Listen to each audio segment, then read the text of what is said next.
So, how's your day been so far? I hope it was great because I have a small task for you. Please, think about yesterday. What did you do? Probably you woke up, ate breakfast, went to school, and what else? Now, think about the day before yesterday. What were you doing then? In fact, think of the whole last month, the whole last week, the whole last month, and when you do so, you realize that you have established some form of a routine, which is absolutely normal for a human being. I also hope that you are aware that the lifestyle we live right now didn't look like this even 10 or 20 years ago, not talking about the difference when we compare it to the one lived 50, 100, or even 1,000 years ago. Today, I'm going to answer the question, what if we lived in different era? More precisely, what if we were teenagers in different era? To begin with, let's travel in time to the beginning of our culture, which is ancient times. I chose ancient Egypt in the New Kingdom period. It was the time period in which everything, starting from economy up to culture and architecture, peaked. It was at its highest, and it took place from around 1,500 to 1,000 years BC. So, we know where we are, we know when we are. Next question, how old are we? And to be considered a teenager in the ancient Egypt, you would have to be approximately 8 years old, since 40 was an average life expectancy, and if you live up to 50, you are considered really, really old. Okay, so we know how old are we, and what could we do? A really common job among teenagers at that time was a shepherd. And as a shepherd boy, you would wake up with the sun, which right now sets up at around 6:30 in Egypt. You would just put on some robe, some headwear, take your flock of sheep, and off you go. First thing first, you need to find a decent pasture, preferably a one with a river nearby, so that you and your flock could have access to water throughout the day. And after you do so, you just find some tree, sit in the shadow under it, and guard your sheep for a whole day. But of course, you could get bored pretty easily because, please remember, you are an 8-year-old boy. So, what do? A common form of entertainment was music. And if you just find a piece of wood, you could carve out a flute from it.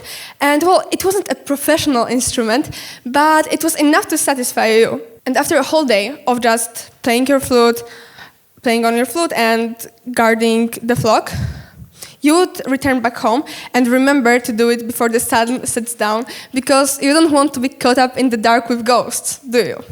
So, when you get back home, you can sit around a nice fireplace with your family, spend some quality time together, eat this flat bread that was usually made with spices, such as cumin or coriander, and baked in open fires.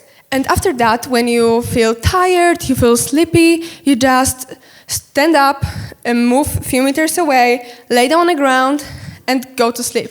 You don't have to worry about such things as taking a shower, because, well, washing ourselves on everyday basis became normal only in 1920s, so we have a lot time to get there. But right now, we are even busy, so what do?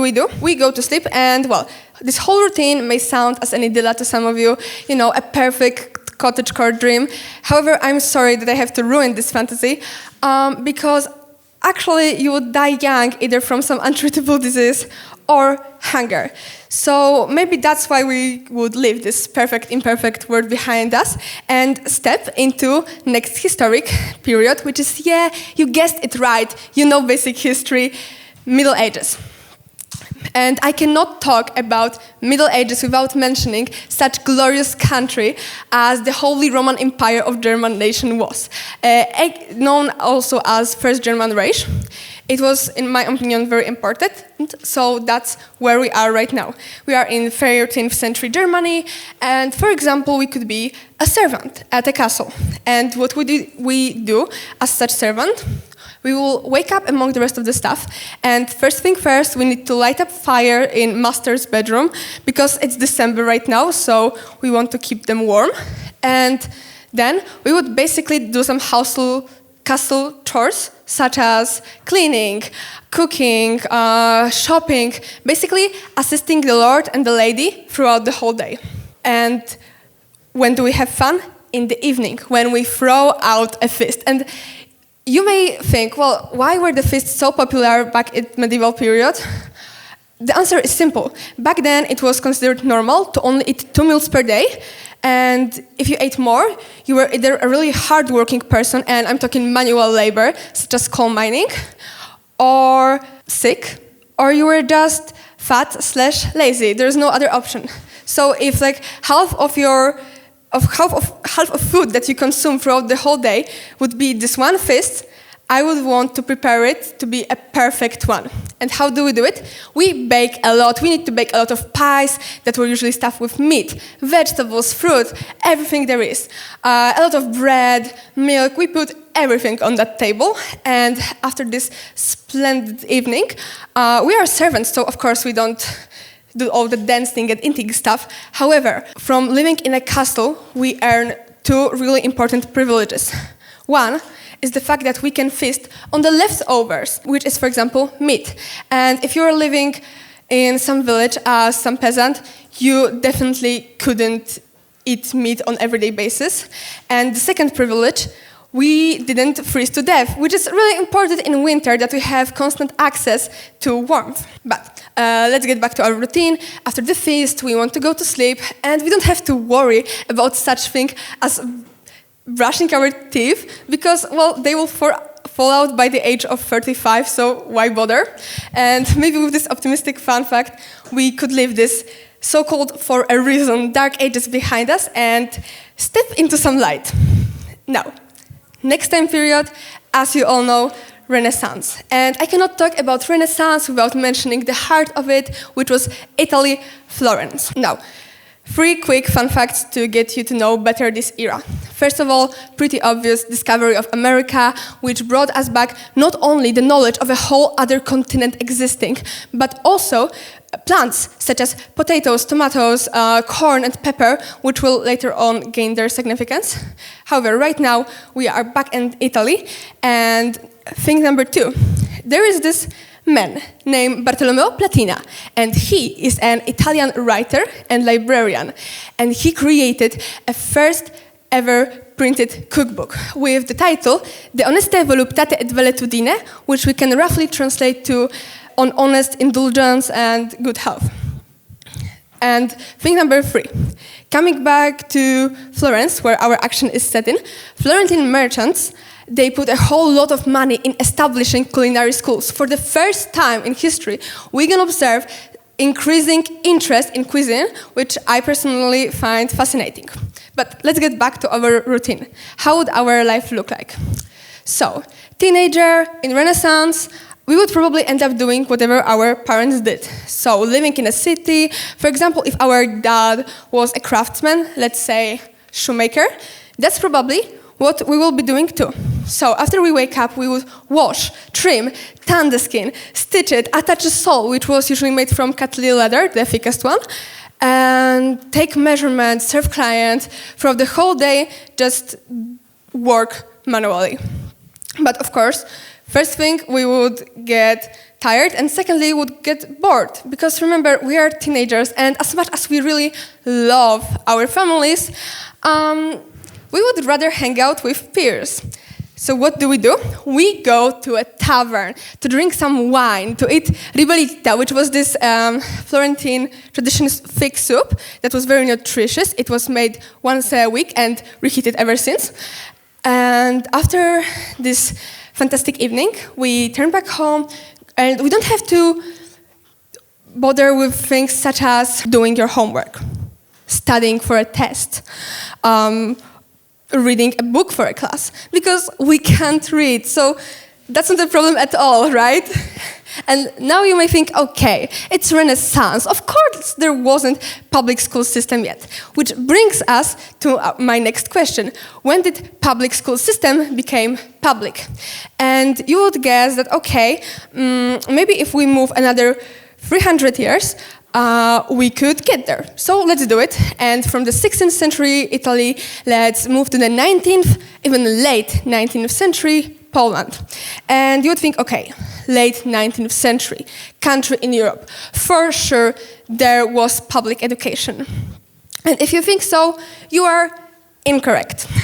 Because, well, a brief history reminder, by that time Poland was divided into 3 occupation regions, and in the Prussia part, it was compulsory to attend school, and almost 100% of all kids did it. In the Austria part, it was only 85%, and in Russia part, it was roughly 20%. So if you happen to live at that region, which was like 1/3 of the whole country, you would still don't know how to read, write, or even spell your own name. So, if not going to school, what would you end up doing throughout the whole day?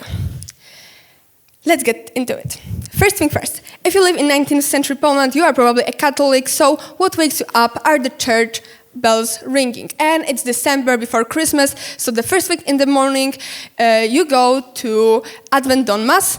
After that, you return home and do some basic household chores, such as milking the cows, feeding the poultry, do some swiping the floor, and basically cleaning and doing whatever is needed. And one more important thing, cooking, because right now we can eat up to 3 meals per day. I think it's so lovely to be able to do so. So, 3 meals per day, what do we choose? And as you remember, I told you about the discovery of America, which brought, for example, potatoes. And in the beginning, potatoes were only used as garden plants. However, later, when people realized that they are actually edible, they are cheap, easy to grow, they are filling, and they can get through winter, they became an instant hit among the common people across Europe. So, your menu will be either potatoes with salt or potatoes with pickled cabbage. Choice is up to you. I think they both sound delicious. And after a whole day of eating potatoes and milking the cows, you want to get out of the house because, come on, how long can you sit there with your family? We want to socialize, we want to have life. And the perfect excuse to do so was to go to your friend's house to whip the wool, but in reality, just meet up, dance, sing, have fun, flirt, gossip, chat, do all of those things. And honestly, that sounds like a dream. Like you then come back home, go to sleep, and throughout the whole day, you don't have to worry about the school pressure and the pressure that we feel from a society right now to achieve so many things. I know it sounds beautiful, and honestly, I observed that we, teenagers, we tend to romanticize the past. But honestly, from my point of view, looking back at all what I just said, all I feel is that I'm extremely grateful. And you can ask, what am I grateful for? Well, I am unspeakably grateful for the sewage system, for the running water, for the ability to travel, for the fact that I can step into any shop I want, grab any food at any time and eat it. I'm grateful for the public healthcare. I'm grateful for the public school system. I'm grateful that I can express my own opinions, that I can vote, that I can stand here right now and talk to you. And honestly, all of this wouldn't be possible if it wasn't for the generations of teenagers that came before me, because their dreams and their hard work built up my reality, and I will be forever thankful to them for that. Thanks for your attention.